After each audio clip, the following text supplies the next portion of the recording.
오늘 본문은 출애굽기 2장 15절부터 17절까지입니다. 출애굽기 2장 15절부터 17절까지 한 목소리로 읽겠습니다. 바로가 이 일을 듣고 모세를 죽이고자 하여 찾는지라. 모세가 바로의 낯을 피하여 미디안 땅에 머물며 하루는 우물 곁에 앉았더라. 미디안 제사장에게 7달이 있었더니 그들이 와서 물을 길어 구유에 채우고 그들의 아버지의 양떼에게 먹이려 하는데 목자들이 와서 그들을 쫓는지라. 모세가 일어나 그들을 도와 그 양떼에게 먹이니라. 아멘. 15절 바로가 이 일을 듣고 모세를 죽이고자 하여 찾는지라. 저는 이 바로가 누구인지 그리고 왜 그가 모세를 죽이고자 했는지 궁금했습니다. 모세는 엄연한 이집트의 왕자였습니다. 그런 그가 이집트의 말단 노동 감독관을 죽였다는 이유로 지명 수배자가 되다니 말이 안 된다고 생각했습니다.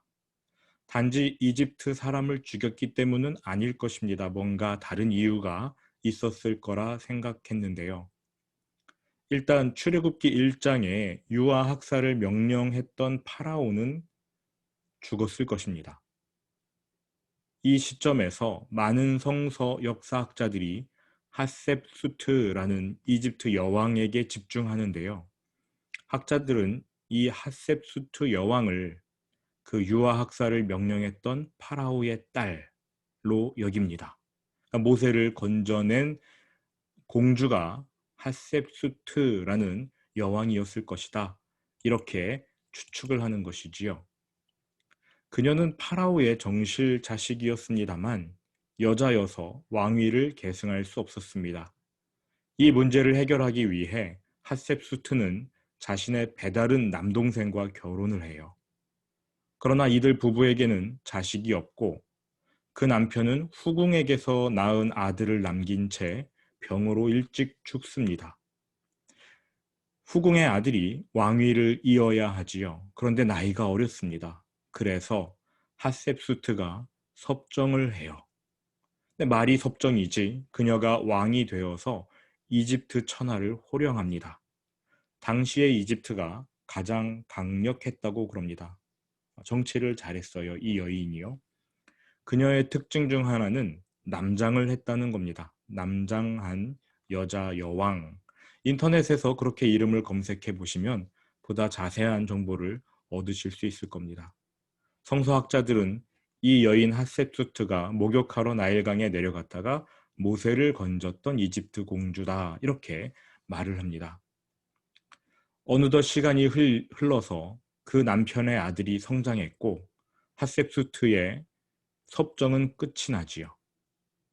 이제 그 왕자가 새로운 파라오가 되어 왕위를 잇습니다. 이때를 오늘 본문 15절의 배경으로 생각해 봅니다. 후궁에게서 태어나긴 했지만 엄연히 왕권 계승을 예약해둔 파라오예요. 그렇게 그는 자기의 어머니 계모라고 봐야 되겠지요. 핫셉수트에게서 자라면서 왕자 수업을 받습니다. 그런데 젊은 날 핫셉수트가 나일강에서 건져온 양아들 모세도 함께 왕자 수업을 받았거든요. 문제는 모세가 누구보다 뛰어난 능력을 지닌 아들이었다는 것입니다. 이 두 아들의 경쟁과 대립 굉장하지 않았겠습니까? 결국 후궁의 아들인 신임 파라오는 정치적인 이유, 즉 정적이었던 모세를 제거하기 위해 그를 이집트의 반역자로 규정했을 것입니다. 이집트 왕자였던 모세를 히브리 출신의 살인자로 몰아갔겠지요. 살인 때문이 아니라 정치적인 이유로 모세의 목숨이 위태로워진 것입니다. 이제 모세가 목숨을 유지할 수 있는 방법은 두 가지인데 이스라엘의 지도자가 되어 현재의 파라오에게 반역하거나 아니면 모든 것을 다 버리고 도망치는 것이겠지요. 안타깝게도 우리 눈에 좋아 보이는 첫 번째 옵션, 그건 물 건너 갔지 않습니까? 이스라엘 사람들이 모세를 거부했어요. 모세는 동족에게서 거절감, 배신감을 느끼며 도망쳤습니다. 이집트 사람, 이스라엘 사람 모두를 피해서 광야로 나아간 것입니다. 15절 후반부요. 미디안 땅에 머물며 하루는 우물 곁에 앉았더라. 모세가 도착한 곳은 미디안 광야였습니다. 미디안 광야는요, 경계선을 사이에 두고 이집트와 마주한 땅인데요. 그래서인지 이집트와 미디안은 수시로 충돌했습니다. 적의 적은 친구라는 말 있지 않습니까? 한때 모세에게 미디안은 원수의 땅이었지만 이제는 이집트로부터의 안전을 보장해주는 땅이 되었습니다. 미디안에 머물던 어느 날 모세가 우물 곁에 걸터 앉았는데요. 다시 말씀드리지만 이 지역은 광야입니다. 광야, 사막, 강우량이 적은 땅이지요. 빗물을 받아 식수로 사용할 수가 없습니다. 그래서 우물을 파는데 우물 파기는 지금도 쉽지 않은 일이에요. 그러니 그 옛날에는 얼마나 어려웠겠습니까? 중동 지역에서 전통 방식으로 우물을 파려면 2년에서 3년 정도가 걸린다고 합니다. 그렇게 공을 들여 땅을 파도 물이 솟아날지는 미지수고요. 우리는 우물하면 동네 안악들이 모여 수다 떠는 이미지를 떠올립니다. 앵두나무 우물가에 동네 처녀 바람났네. 이쁜이 금순이 누굴 찾아 서울로 올라갔다. 뭐 이런 노래도 있지 않습니까? 중동 지역도 마찬가지로 우물가에서 정보 교환하고 또 처녀들이 물 깃는 일을 총각들이 대신해 주면서 정도 쌓고는 했는데, 그런데 이러한 이미지보다 더 강하게 다가오는 이미지가 뭐냐면요. 중동 지역에서 우물은 그 자체로 인생의 고난과 아픔을 상징합니다. 땅을 2, 3년 파기도 힘든데 그렇게 열심히 판 곳에서 물이 안 나오면 헛수고잖아요. 그래도 물은 없어서는 안 되니까 또 파고 또 파고 자꾸 파는 겁니다. 고생스러운 일이지요. 물이 안 나와도 문제인데 또 물이 나와도 문제입니다. 그때부터 우물을 빼앗으려는 세력이 달려들기 때문에 그래요. 이를 지키기 위해 피 터져가며 싸우는 것이 참으로 고달픕니다. 그래서 우물은 인생의 고난, 아픔, 이러한 것들을 상징해줘요. 모세가 지금 우물 곁에 앉았습니다. 모세의 인생이 우물처럼 고단해 보여요. 고생스럽습니다. 지금 모세의 처지는 지하수가 없는 땅 위에 헛된 기대를 걸고 첫 삽을 뜨는 작업과 같습니다. 아무 소망이 없어요. 이 지역은 물이 하도 귀해서 동네 사람 외에 다른 이들이 물을 훔쳐가지 않도록 우물의 입구를 아주 큰 돌로, 무거운 돌로 막아놓는다고 합니다. 그리고 정해진 시간에 그 마을 사람들이 다 모일 때에 입구를 열고 물을 길어서 양들에게 마시게 하거나 또 본인들의 식수로 가져간다고 합니다. 모세는 마실 물을 얻기 위해 우물 곁에 앉았는데 아직 동네 목자들이 다 모일 때까지는 시간이 남아있나 봅니다. 그래서 그 곁에 앉아가지고 기다리는 거예요. 마냥 기다리는 겁니다. 고달파 보이지 않습니까? 16절입니다. 미디안 제사장에게 7달이 있었더니 그들이 와서 물을 길어 구유에 채우고 그들의 아버지의 양떼에게 먹이려 하는데 목자들이 와서 그들을 쫓는지라. 모세가 일어나 그들을 도와 그 양떼에게 먹이니라. 갑자기요, 미디안 제사장이 등장하네요. 하나님을 섬긴 제사장은 아닙니다. 미디안 부족의 신을 섬겼던 제사장이고요.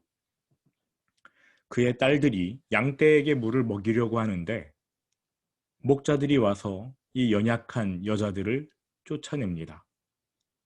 우물 곁에 앉아있던 모세가 이 광경을 지켜봐요. 모세 성격에 참을 수 있습니까? 불의를 보고 못 참는 성격 아니에요. 그래서 어떻게 해요? 모세가 일어나 그들을 도와 그 양떼에게 먹이니라. 여기서 일어나 라는 말은 그냥 앉아있다가 엉덩이에 묻은 흙을 툴툴 털고 자리에서 일어났다는 뜻이 아닙니다. 이 목자들을 대적했다. 이러한 뜻이에요. 더 쉽게 말하면 물리적으로 부딪혔다. 19절로 내려가 보십시오. 그러면 모세가 이 여인들을 어떻게 도왔는지 좀 더 자세히 나옵니다. 19절. 그들이 이르되 한 애굽 사람이 우리를 목자들의 손에서 건져내고 목자들의 손에서 건져내고 목자들의 손은 목자들의 힘 이렇게 생각하시면 돼요. 힘센 목자들이 완력으로 이 여인들을 붙잡아서 괴롭히고 희롱하고 내쫓고 이런 것을 했을 겁니다. 이들의 손으로부터 여인들을 건져내려면 모세 역시 손을 써야지요. 손에는 손 아니겠습니까? 젊은 시절의 모세는요, 왕궁에서 자랐기 때문에 일반인보다 훨씬 영양 상태가 좋았을 겁니다. 게다가 그는 고된 노동을 안 해도 됐으므로 자연스레 몸집이 커지고 단단해졌겠지요. 그러니까 이집트의 노동 관리자가 아무 저항도 못한 채 모세에게 한 방 얻어맞고 바로 죽은 것 아니겠습니까? 성경에 나오지는 않지만 분명 모세는 월등한 피지컬을 앞세워서 여기 우물에서도 힘으로 완력으로 목자들을 제압했을 것입니다. 치고받고 싸워서 이긴 거예요. 흑백 논리를 들이댄 채 모세의 이 행동을 옳다, 그르다, 칼로 자르듯 판단하기는 어렵습니다. 어려움에 처한 사람을 돕는 것은 당연히 해야 할 일이고 옳은 일이지요. 그러나 어떻게 해야 하는가? 이 질문을 던지는 순간 행동의 옳고 그름을 판단하기가 곤란해집니다. 예를 들어 국가 정책 한번 생각해 보십시오. 코로나 사태 때문에 경제적으로 어려워진 사람을 도와야 한다는 점, 여야는 물론 국민 모두가 동의합니다.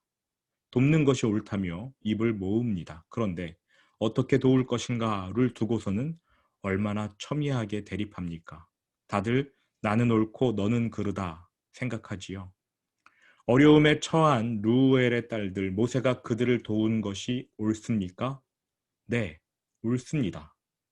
그렇다면 모세가 이들을 돕기 위해 취했던 방법은 어떻습니까?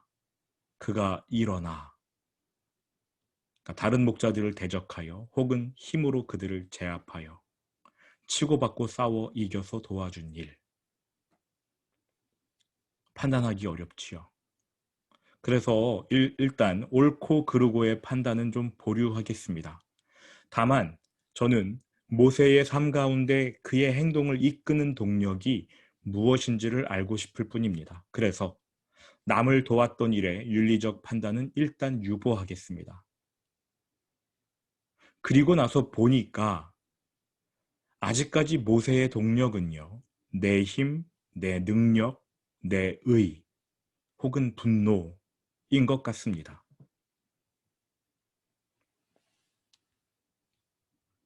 그러한 모습이 보였어요. 여러분, 모세의 별명이 뭔지 아십니까? 훗날 하나님께서 모세에 대해 이같이 말씀하셨어요. 민수기 12장 3절 한번 펴보시지요. 민수기 12장 3절.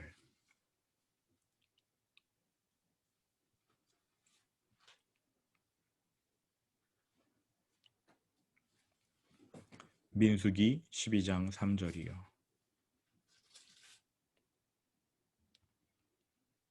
같이 한번 읽어보실까요? 이 사람 모세는 온유함이 지면의 모든 사람보다 더하더라. 모세의 별명은 가장 온유한 사람이었어요.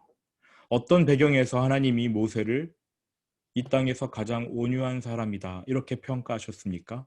분명 이집트 사람을 죽이거나 오늘 우물가에서처럼 치고받고 싸운 일 때문에 모세가 참 온유하다. 이건 말도 안 되는 거겠지요. 1, 2절 한번 보시기 바랍니다. 모세가 구스 여자를 취하였더니 그 구스 여자를 취하였으므로 미리암과 아론이 모세를 비방하니라. 그들이 이르되 여호와께서 모세와만 말씀하셨느냐 우리와도 말씀하지 아니하셨느냐 하매 여호와께서 이 말을 들으셨더라. 이것을 배경으로 하나님이 모세를 온유하다 평가하신 겁니다. 설명드릴게요. 당시 아론은 나이가 83세이고 미리암 누나는 아마 90세를 넘겼을 겁니다. 80세 먹은 동생 모세를 시기하고 질투하여 이 두 할아버지 할머니들이 비방하는 거예요. 겉으로는 모세가 이방 여인을 취한 것을 꾸짖는 모양새이지만 속마음은 따로 있습니다. 왜 너만 지도자 노릇을 하냐? 우리도 선지자이고 우리도 지도자이다. 이러한 거예요. 여호와께서 모세와만 말씀하셨느냐? 우리와도 말씀하지 아니하셨느냐? 우리도 지도자인데 왜 너만 지도자 노릇을 하느냐? 시기하고 질투한 거지요. 모세가 한마디라도 대답을 했습니까? 이 말을 누가 들으셨대요? 여호와께서 들으셨대요. 바꿔 말하면 모세는 한마디도 대꾸하지 않았던 겁니다. 그래서 하나님이 모세를 대신하여 방어해 주시는 거예요. 비방을 들었지만 모세는 잠자코 있었습니다. 이러한 배경을 뒤로하고 하나님께서 모세를 가리켜 이 사람 모세는 온유함이 지면의 모든 사람보다 더하더라. 이렇게 평가하신 겁니다. 에이, 목사님, 형님이고 누님이니까 참았겠지요. 아니에요. 모세가 지도자가 된 것에 대해 불만을 품었던 사람들은 형과 누나만이 아니었습니다. 이스라엘에 수많은 지도자 그룹이 있었어요. 중간 지도자 그룹들, 레위인들. 이 사람들이 모세를 참 만만하게 봤어요. 공적으로 불만을 토로했습니다. 심지어 백성들을 규합하여 반역까지 꾀했습니다. 16장으로 넘어가 보실까요? 민수기 16장.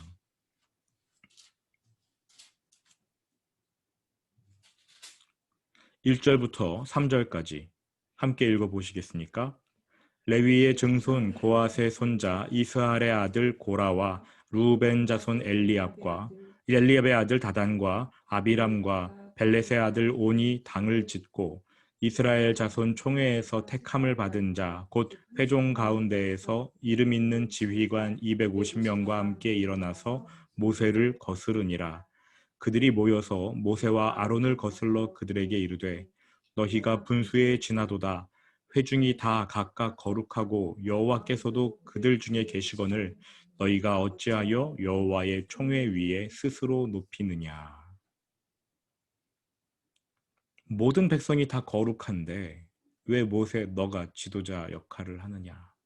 우리도 다 같이 지도자인데 하면서 모세를 비방합니다. 이때 모세가 어떻게 반응합니까? 4절이요. 모세가 듣고 엎드렸다가. 아까는 여호와께서 들으셨잖아요. 지금은 모세가 듣기는 했어요. 근데 어떻게 반응을 해요? 엎드렸어요. 자신의 권위와 권세로 당장 이들을 혼내거나 죽일 수 있는 위치에 있었습니다. 모세는요. 그런데 이들의 말을 듣고 어떻게 했대요? 엎드렸어요. 기도한 것이지요. 하나님 앞에 엎드린 겁니다. 이때의 모세의 나이가 80세입니다. 그 즈음의 모세는 온유해요. 온유함, 여러분 이 말을 어떻게 정의할 수 있을까요? 남이 비방하고 욕하고 무시해도 그냥 허허 웃으며 참는 것을 온유하다고 말합니까? 아닙니다. 하나님 앞에 엎드리는 것이 온유함입니다. 화가 나고 분노가 치밀고 내가 옳다고 생각하는 일을 곧바로 행하여서 복수할 수 있지만 그렇게 할 권리를 내려놓는 것, 화낼 권리, 분노할 권리, 보복할 권리를 하나님께 내어드리고 그 순간 내가 무엇을 어떻게 해야 할지 하나님께 여쭙기 위해 엎드리는 것, 그것을 온유함이라고 말합니다. 형과 누나에게서 비방을 들을 때 모세가 화 안 났겠어요? 지금 이 장면에서 지휘관 250명과 함께 고라가 찾아와서 반역할 때 모세가 화 안 났겠습니까? 저는 성인군자, 어진 성품 그런 거 안 믿습니다. 아킬레스건을 잘 감추고 있으니까 누가 그거 안 건드리니까 성인 군자이지요. 정말 수치스럽게 여기는 약점, 그 스위치 하나 톡 건드리면 누구든지 짐승처럼 돌변하는 게 인간입니다. 인간은 누구나 옹졸하고 치졸하고 유치해요. 남이 나를 비방하는데 견딜 수 있습니까? 분노하지요. 버럭 화를 내지요. 모세도 마음속에서 화가 일어났을 겁니다. 안 봐도 비디오인 것 같은데 모세의 얼굴이 울그락불그락 했을 것 같아요. 그런데 모세는 화를 내뿜기 전, 소리를 버럭 지르기 전에 하나님 앞에 엎드렸습니다. 엎드렸으니까 잠시 멈출 수 있었던 것이지요. 또 화나는 마음을 하나님께 아뢰일 수 있었던 것입니다. 민수기 16장 5절 이후 모세의 행동을 보시면요. 이후 그가 무엇을 어떻게 할지 무슨 말을 해야 할지 하나님께 여쭙고 답변을 들은 대로 말하고 행동하는 것을 볼 수 있어요. 자기의 분노로 말한 게 아니라 자기의 의의를 가지고 말하고 행동한 게 아니라 하나님께서 알려주신 지혜대로 말하고 행동하는 것을 볼 수 있습니다. 온유하지요. 오늘 본문인 출애굽기 2장 15절 17절 우물가에서 일어난 일을 떠올려 보십시오. 모세가 목자들을 때려서 쫓아냅니다. 살인을 저지르진 않았으나 여전히 자기의, 자기 능력을 의지한 겁니다. 결과는 좋았어요.